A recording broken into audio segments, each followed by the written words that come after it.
Well, David, I think Denise strikes at the heart of this one, and the frustrations that so many of us are feeling. Do you think Congress actually acts, especially, as Denise said, with Congress itself so far from being innocent when it comes to insider trading, for example? Exactly. Yeah, but yes, absolutely. Do what we can and have disclosure, of course. But look, this is unprecedented, what we've seen from Donald Trump. And this is the same president that still calls our former president. He'll say crooked Joe Biden for none of the things that Donald Trump is actually doing.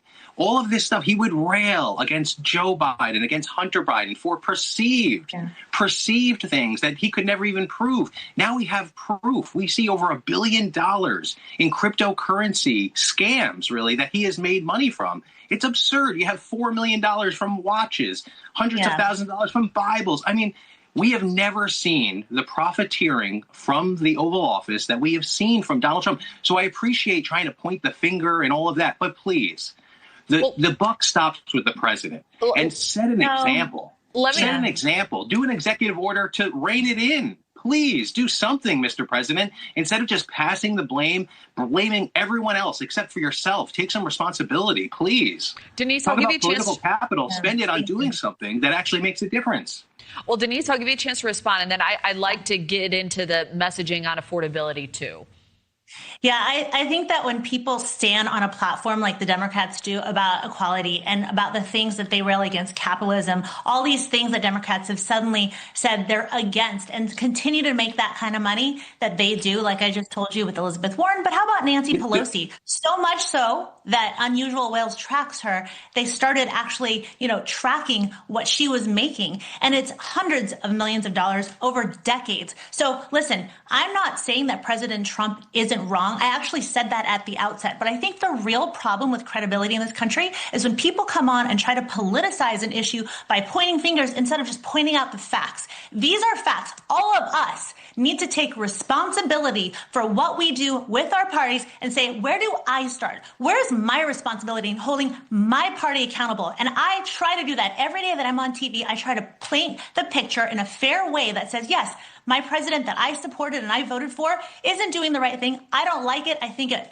strikes fear in the hearts of people and destabilizes our nation. But unless, David Carlucci, you are willing to do the same with your party, and you don't just continue to point fingers and ignore all the past decades of corruption that's happened in Washington. But where's the corruption? I mean, because someone flies in a jet, you're calling them corrupt? I mean, it's absurd. Apples to apples, please. Part of the problem, period. David, I think it's fair to say there are examples on both sides. David, would you agree that there are examples of this on both sides? And I think it is a noble effort to attack it. We have never seen an example like this ever. Yes, we have. It's happened over decades.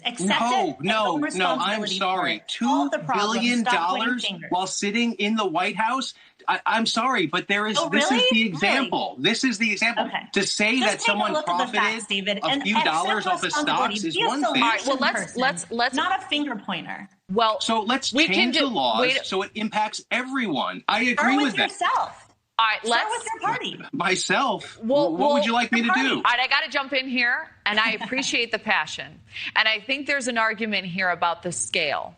And while that is an important part to bring up, I think the fact we need to attack this as a country on both sides of the aisle is a fair point, and it's a fair point to look at the scale of what has happened thus far. But attacking the problem is critical, too.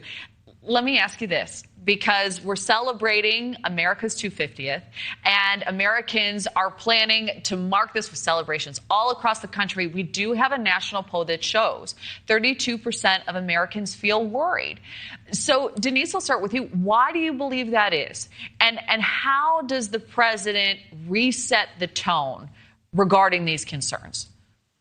I think we can't overlook the fact that people are concerned about the economy. I mean, that is always repeatedly the number one issue that drives people's concerns. Can I provide a life, a living, something that helps my generation and the generation after me feel like they're doing better. That is the essence of the American dream. And people feel like they cannot get ahead, partially because of the reasons David and I are probably more aligned than not on, which is that we both feel like something needs to be done to address this. Whatever you put the blame at the feet of, whoever it is, we still recognize that this is an issue that we have to address first and foremost. I think that a lot of the feelings that Americans have wouldn't feel so exacerbated in terms of their concern and anxiety and frustration and worry if they felt like they were doing better, if they felt like they could get ahead, that their hard work somehow paid off.